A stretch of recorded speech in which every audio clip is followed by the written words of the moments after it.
بسم الله الرحمن الرحيم الحمد لله رب العالمين اللهم صل وسلم وبارك على سيدنا وحبيبنا وقرة أعيننا سيدنا محمد النبي الأمي وعلى آله وأصحابه وأزواجه وذرياته ومن اهتدى بهديه إلى يوم الدين. All praise is due to Allah, the sustainer and master and innovator of the universe and all that of creation. We implore Him and urge Him to forgive us our missteps and our mistakes and our sins, and to offer His most salient and beautiful blessings and salutations upon His last and final Prophet, Muhammad, the son of Abdullah, and upon his kin, his companions, his family, his wives, and all those who follow his guidance to the last day. Walead. So I'm very honored to be here once again. I think the last time we came through was August or something like that, to Atlantic City, and Imam Amin is always looking for the good and looking for the khair and wanting to bring people here to this beautiful community, and I'm honored that he chose me as one of those people. And last time we were here, we did do some of this book. I'm not sure how many of you were actually here for the last one. By show of hands, how many were here for the August one? Okay, so kind of new people. So I think we can kind of do a little bit of introduction. And I think, one, I'm very appreciative that all of you came out on a Saturday. For many of you, your day off or the day to get some errands done and things like that, and you come out here to do something different, to learn something, to be exposed to something, and I'm very, very appreciative of that and of your time. And I think one of the things that I wanted to point out is, this knowledge that really shows us how to live and how to be human beings and how to embrace a way of life that we know, or at least we should know, that has been the blueprint for success for all of our predecessors. And when we talk about success, right, we're not talking so much in terms of accumulating and owning things or having things associated with your name, the way that success is defined today, but success is the success of your heart, the success of how you embrace the life that you have been given as a gift, not merely as a test, but as a gift from God, from Allah subhanahu wa ta'ala, and then to embrace that gift and then to show the proper gratitude and thanks for that gift. And that's really, I think, what this life is about. And Allah subhanahu wa ta'ala created us very similarly. Today we live kind of in an environment of what I would call the kind of the era of identity politics, for lack of a better word. In other words, we observe one another and we look at ourselves via particular identities, whether they be racial identities or ethnic identities or even ideological identities. So he's white, he's black, he's red, he's blue, he's yellow, he's communist, he's a Democrat, he's a Republican, she's a feminist, he's a misogynist. So we use kind of a lot of labels and things like that to put people and ourselves in particular boxes, as if that is the defining thing about who you are. And it's interesting that it's really easy to do that, or much easier to do that for other people, but you can never really look at yourself. Because when you look in the mirror, that's not you. That's an image of you. You can't look at yourself. You can't see yourself, right? You don't really see yourself amongst your interaction with people. You can only have what we call khayal, imagination of what people's reaction might be or how they react to you or what they think of you. But to actually see it yourself like you see others, You can't do that. And so the defining thing about all of us, that's common to all of us, is that we are makhlooq, right? We are created beings. And you can't have makhlooq without creator, right? You can't have a makhlooq without a khaliq. And so that is the common bind between all of us, that we are makhluqun lillah. Allah subhanahu wa ta'ala created us. And that should be the overarching commonality for all of us. But we were created different, yes.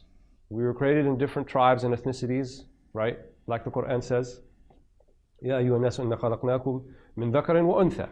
We have created you from a male and a female, man and woman. وَجَعَلْنَاكُمْ شُعُوبًا وَقَبَائِلًا. And we made you into shu'ub and qaba'il.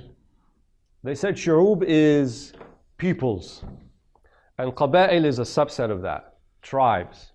But even before the tribe, there's also smaller groups like fasila, wal-fakhidh, wal-batn, that they said that comprise, different groupings of people based upon lineage.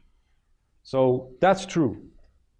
But we started out from a single male and a single female. And then from there, we became into shu'ub and qaba'il. And then Allah says, Inna akramakum 'inda Allahi athqakum. Right? And I was thinking about this verse the other day because everybody seems to love to quote it in our current environment to show that Muslims play nice and, play nice with us and that type of thing. But in this verse, there's no conjugation. There's no and. Right? Usually, if you have two separate thoughts, you separate them with an and. I like ice cream and, sky is blue. Two separate thoughts. But if I don't have an and in between them, then one of them is kind of what we would call a tafsir.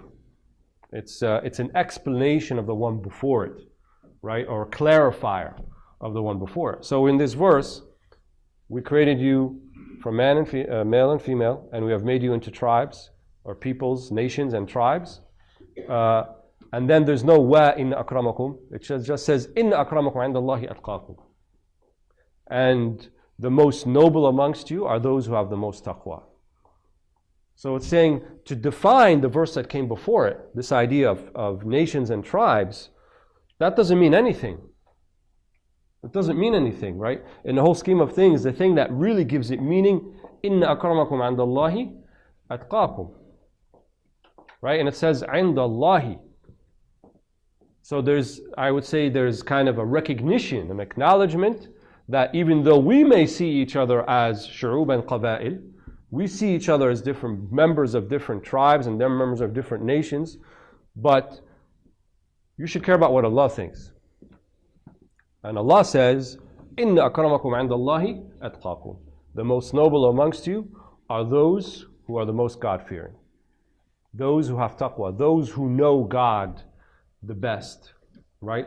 And your body, your physicality, your ethnicity, your race, that doesn't know God. What can know God? Al-qalb, right? Your heart.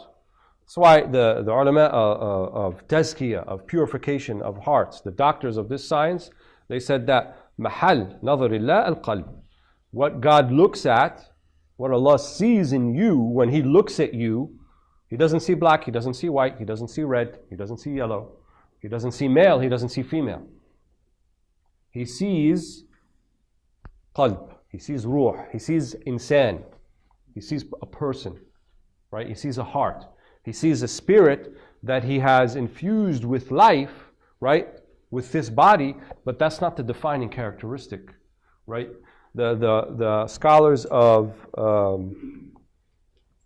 theology, they said that, the physicality of who you are, that's merely an accident. That's a arad. In other words, it's something that's incidental to your reality. It does not define your reality, right? Your reality is that you are makhluq, and that you are insan, and that you are natiq and aqil, right? You have the ability to think. You have the ability, actually beyond think, the ability to know. And you're unique in that aspect. Human beings are unique in that aspect. They come to know things.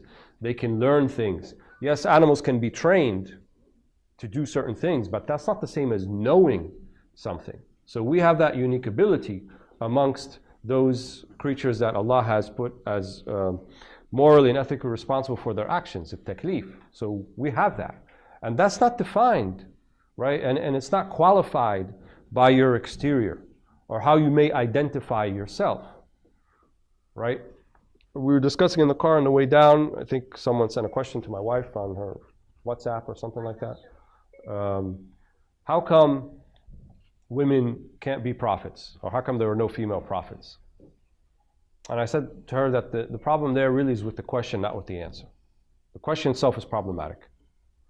Because not knowing the person, but making just some assumptions, the real question is, well, if Islam claims to be fair and everybody's equal, then how come there are no female prophets? Because I would think that if Islam was fair and equal and believed in equality and all that type of thing, then there should have been some prophets who could have been female. So notwithstanding the khilaf or the difference of opinion among some of the scholars about Maryam bint Imran, the mother of Jesus, that she may have been a prophet, that is an opinion of some.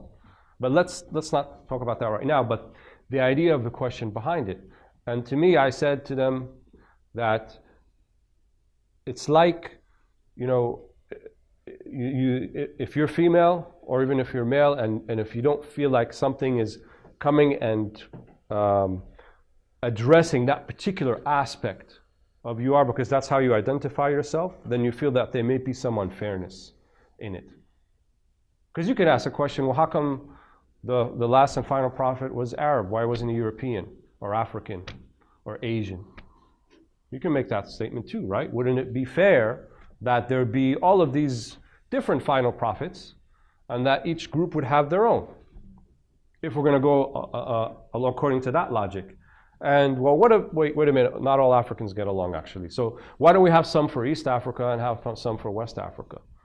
And not all Asians get along. So maybe we're going to have some for Northern Asia and some for Southern Asia. But you know what? The South Asians, they don't all get along. So let's have some like kind of addressing India and some addressing China, because they don't even speak the same language. So you can see where it's going, right? So all of this qaba'il and these shu'ub, they're there lita'arafu, as the Quran said, so that we may know one another, right? And we may know via one another, we may get to know Allah, to know God, right? Because the people themselves, the Quran says, اختلاف الألوان والألسنة, right? The difference in your languages and in your colors and in your ethnicities, it's a sign of Allah subhanahu wa ta'ala. It's a way by which you can get to know Allah, to know God. So I think we're kind of getting to the question in the wrong way, right? The idea is Allah had to choose, right? And that choice is not significant in the sense that He's preferring an ethnicity over another, right? When Allah talks about human beings in general, what does He say? وَلَقَدْ كَرَّمْنَا بَنِي آدَمَ. And we have ennobled the sons and daughters of Adam. He didn't say the particular sons and daughters, or these particular sons and daughters, or the ones that come from this region, or the one who have this skin color, but He said, Bani Adam, bil itlaq, right? No qualifications, just human beings in general. And so, if there's only male prophets, right? Or if there was only female prophets, then that's not my identifier. In other words, it's incidental to my existence, to how Allah sees me, to my place in the universe, whether I'm male or female, or whether I'm black or white.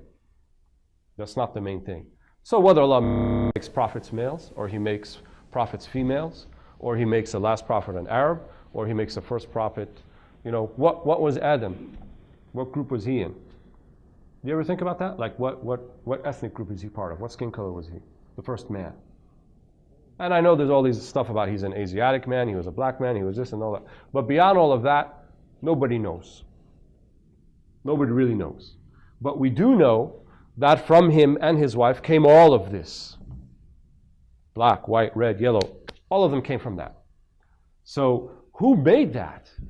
Right? Allah subhanahu wa ta'ala made it this way.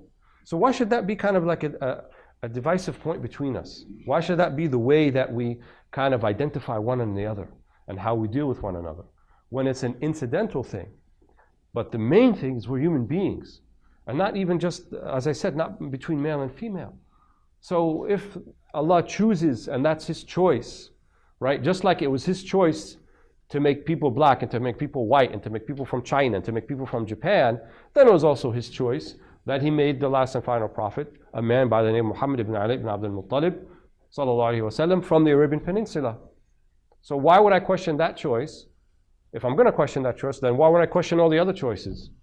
Why males and females to begin with?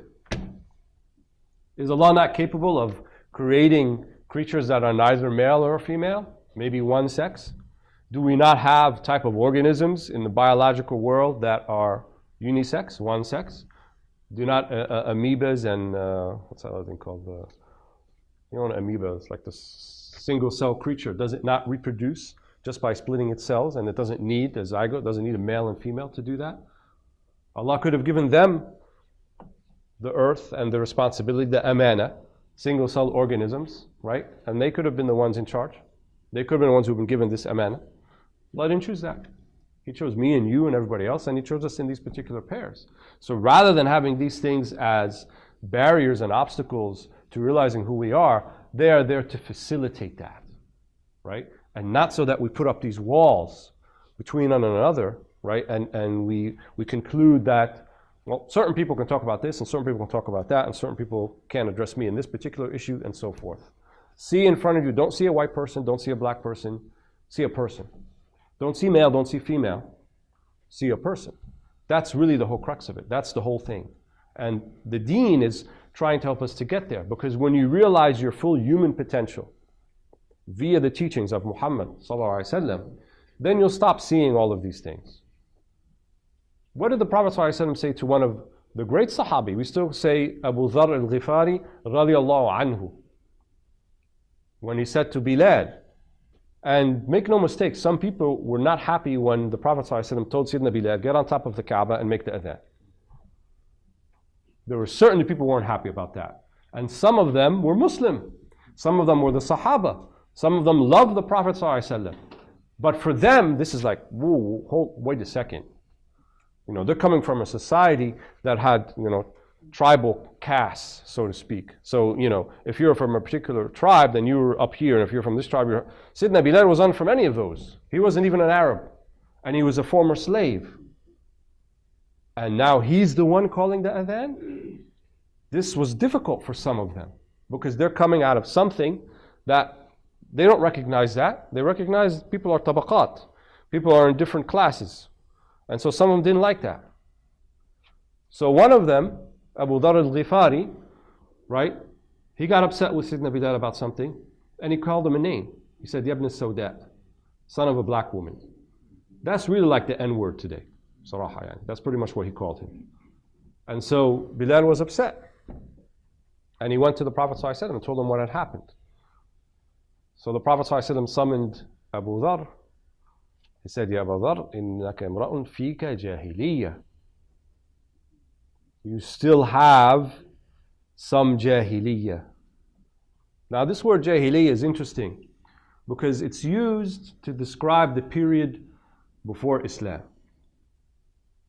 So we always talk about jahiliyyah. And we also know that the word jahiliyyah means the opposite of ilm, of knowledge. So someone's jahil means ignorant or unknowledgeable, doesn't know anything, or thinks that they know and they don't know. That's why they talk about the jahl al-basit or jahl al-murakkab. Jahl al-basit, simple ignorance, is you don't know but you realize you don't know and you have to learn. And then compound ignorance is you don't know but you don't know that you don't know. So you're never going to learn anything. Right? So he said, إِنَّكَ امْرَؤٌ فِيكَ جَاهِلِيَّةٌ. Like you still have jahiliyyah. You still have some of the old ways, right? Before we came to knowledge. Before we came to realize that Sayyidina Walead, right, by the Prophet's choice, he was put in that position, right? And he is someone who is loved by the Prophet ﷺ.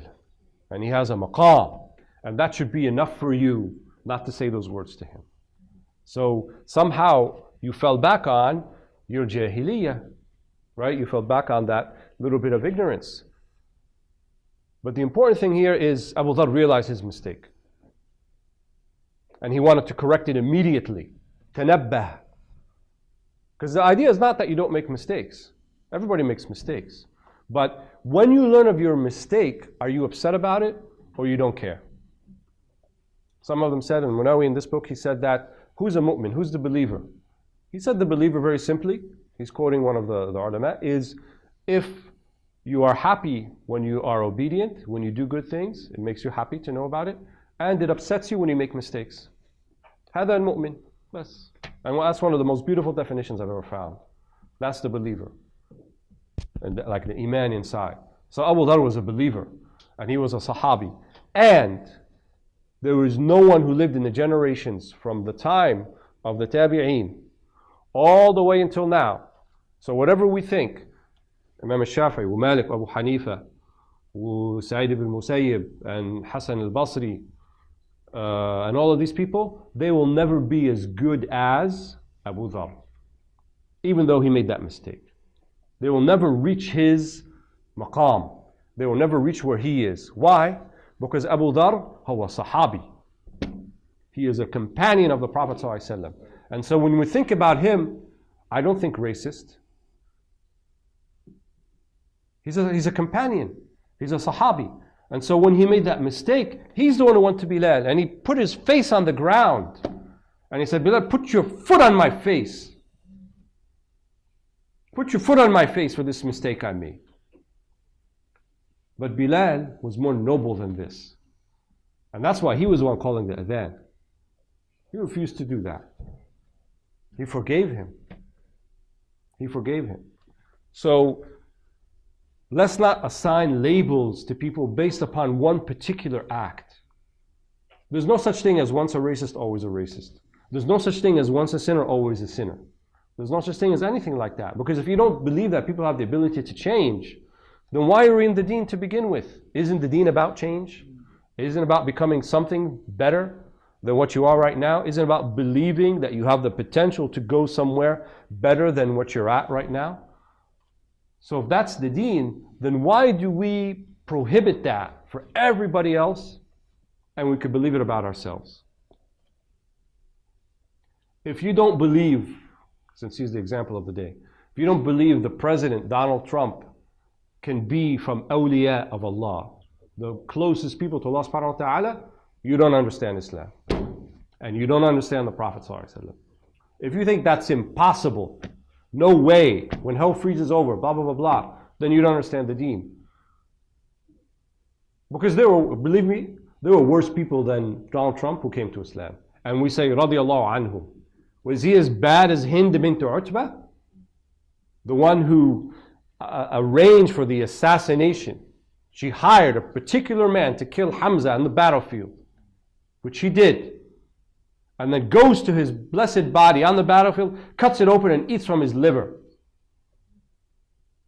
Could there be a more injurious crime to the Prophet ﷺ? His beloved uncle, the one who was also his brother by nursing, and she did that to him in the battlefield?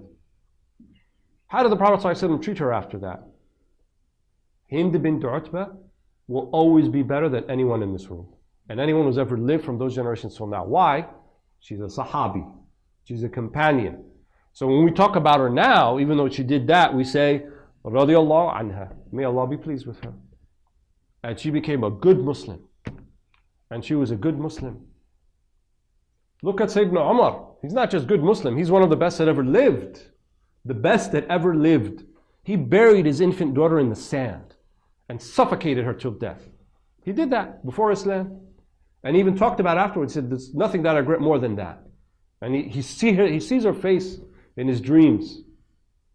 But despite this, we say, Sayyidina Umar, buried next to the Prophet ﷺ. The one the Prophet ﷺ said about him, لو كان نبيا بعدي لكان عمر. If there was a prophet after me, it would be Umar. But look what he did before he became Muslim. Not just that, he took his sword and he went on his way to kill the Prophet ﷺ. He said, I'm going to kill him tonight. None of the other Quraysh thought to do that unilaterally like this. They said, no way, what would be the repercussions? They had other plans. But Umar, He went even beyond that. Even the worst of Quraysh didn't think about doing that. But he said, I'm going to go and do it myself and get this thing over with. But now we say, Umar, radiallahu anhu. Radiallahu anhu. May Allah be pleased with him. So can you imagine if we were talking about Umar today and we said that, yeah, let's have this man as our leader, as our Khalifa. You get people going on Facebook and be like, oh, don't. Do you know what he did when he was 23 and he buried his daughter in the sand? Do you know when he did when he was 41 and he was going to kill the Prophet ﷺ? That man can't be our leader. How could he be? Look at his past. Look at the stuff that he did. But you're not your past. Nobody's their past. You are what Allah makes you. And that can be more than what anybody ever thinks of you. More than what anybody ever can assign any type of value to you. What Allah thinks of you is unlimited. There's no limits. There's no walls. There's no obstacles. It's beyond what anyone else can imagine. And that's what really counts. So, books like this that talk about Hikam, right? Hikmah in Arabic means wisdom. And they said that wisdom is different than just mere knowledge, right? Because we live in a time now where we like to quantify everything. Oh, brother, how many juz of the Quran you have memorized? Or sister, how many hadith do you know have memorized? Or, how many hours did you sit and learn? Or how many people did you study with? So there's always like a how many. Like we quantify everything. Like it's amounts. And our early predecessors, they never made it about amount. They made it about quality rather than quantity. Right? Imam Malik and many others before him attributed saying that knowledge is not how much you know and memorize, not kathrati riwayah, not how many hadiths you can memorize. Rather, it's a light that Allah casts into your heart. What you do with that knowledge, right? How it affects you. So, the Quran talks about so we put hikmah, call to your Lord with wisdom, وَالْمَوْعِظَةِ الْحَسَنَةِ, and the good admonition, the good word. So hikmah came first, more important. In other words, use that knowledge in the best possible way. It's not just knowledge to say I know something, but do you know when to apply it, how to apply it, who to apply it to, what are the different circumstances, and how you're going to apply it. These are all things that are part of hikmah, right? And the Prophet ﷺ, he came to teach us al-Quran, al-Kitab, wal-hikmah. That's why someone said the hikmah is like it's the sunnah, right? So if the sunnah then is explaining to us how do we live the Quran, right? Aisha said about the Prophet ﷺ, كَانَ خُلُقُ الْقُرْآنِ, his character was the Quran. So we need to know how to live that. We need to know how to go about doing that. So studying the life of the Prophet, studying his seerah, is a way, it's a means for us to know how to be wise. When to take a step forward, when to stay back, when to remain silent, when to speak. These are all things that can't be just taught by books. Right? These are things, some of them said, it's ilm ladunni. This is something Allah has to put into your heart. But there are ways, there are means by which reaching that. By having sincerity, by turning truly towards God, and not seeking anything else, by being humble. These are the ways that you'll find hikmah. You will not find hikmah in the heart of a person who's arrogant. It's not going to happen. It's not possible. Because the wisest thing that you need to know is that your value is not by what you possess or by what you wear or who your parents are or what tribe you came from or what city you live in. Those are valueless in terms of defining the person. So if you believe that, you can't be a wise person. That's not wisdom. But a wise person then will understand that all of these things mean nothing and that before God, everyone is humble. And if God wants us to be humble before Him, then we should be humble before His creatures as well. And not, the weak shall inherit the earth. That's a biblical concept and it's a Quranic concept. The meek or the weak will inherit the earth. Meek in what? In humility. Right? Tilka dar al-akhirata. Right? This is the dar al-akhirah for the people لا يريد علوا في الأرض ولا فسادا. For the people who don't want ulu, for the people who don't want haughtiness and to be high and arrogance on the earth. But it will be for the people who want humility, who are humble before God, who lower their heads, the penitent before God, not the ones who are arrogant about it. So these hikam, then, they are a manifestation, let's say an articulation of the sunnah of Muhammad sallallahu alaihi wasallam, of the Quranic concepts, and so forth. So you might say, well, then why do we need that when you can just read the Quran and we can just read the hadith, and we can kind of stop at that, right? Isn't the Quran and Sunnah, we hear that all the time. So what is this? And the answer to this is that it is the Quran and Sunnah. What do you think it is? Where do you think it came from? Right? And you can think of the Quran and the Sunnah as being the highest form of gaining knowledge. The highest. But in order for you to access that highest form, you too have to aspire. You have to be up there. If you're not at a level where you can directly interact and the words of the Quran itself and the words of the Sunnah penetrate you and bring meaning to you such that it inspires hikmah into you, if you're not there yet, then you're going to need other things before you get there. These people running around chopping people's heads off and killing people and doing it in the name of Islam, that's what they say all day. Quran, Sunnah, Quran, Sunnah, Quran, Sunnah. Obviously, they're not at that level, because if they were, they would understand the Quran and Sunnah is not telling you to do that. It can't be. And they dismiss everything else. They dismiss books like this. They dismiss Imam al-Ghazali. They dismiss Ibn al-Arabi. They dismiss all of these people in between because somehow they think it's not Quran and Sunnah. وَهَذَا عَيْنُ الْجَهْلِ. That is the epitome of ignorance, to think that. Because if you say, I follow the Quran and Sunnah, I want to say, how do you follow the Quran and Sunnah? What are your means to doing that? Are you the Sahaba? Are you like Abu Dhar or Bilal and you actually live with the Prophet ﷺ and have the ability to interact with him like that? Because if you're not, then you need a means. It can't just happen because you have an interaction with the book, the text itself. You need a means. You need human means, because the book and the text were brought by human means. And so if you don't have a human means by which to get to it, you're not going to get to it. Look at all the people, all of the scholars, so-called scholars of Islam who were never Muslim, but they read the Quran, they read the Sunnah, and it didn't penetrate their heart. They didn't get to it, even though they had it. So it's not just the text, it's not just the books, but you need the human means who are the means to get to it. The scholars are the inheritors of the prophets. So you need people to help you to get to it. And so Ibn Ata al-Sakandari, our author here, he was one of those people to help us get to that. So what he did for us is put in very few words, right, what we call a hikmah, much meaning, right, to helping us on our journey. And this journey is not a journey of east to west or north to south or the opposite, but it's a journey of realizing the best person that you can possibly be.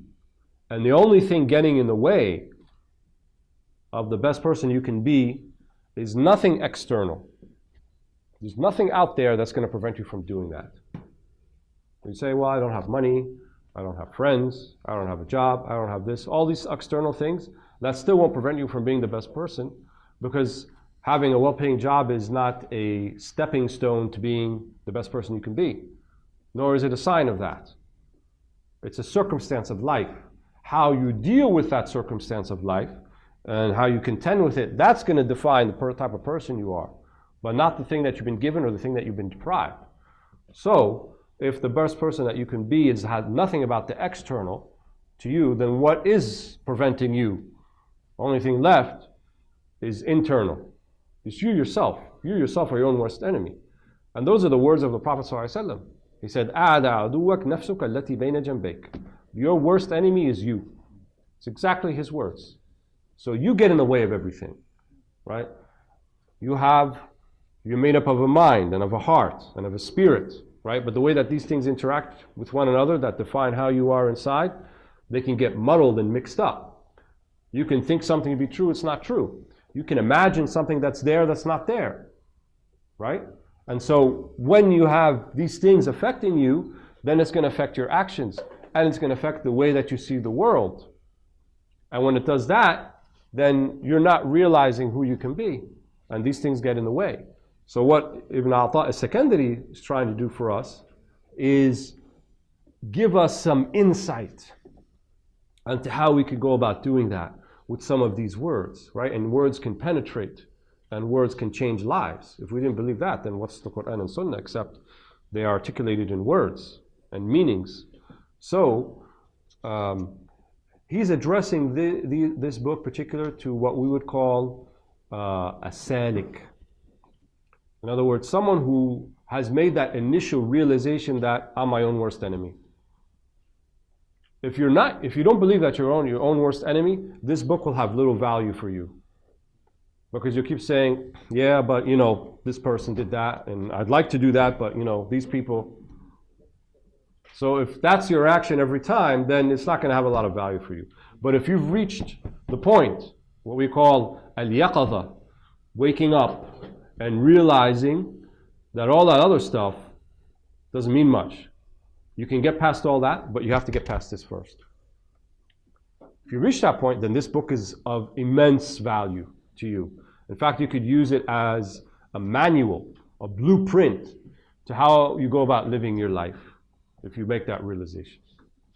So I don't want to spend too much time in introduction, and being as that most of you weren't here last time, we're just going to go briefly over the first few of them, which probably did 4 or 5 last time. I can't remember exactly how many. Maybe more, maybe less.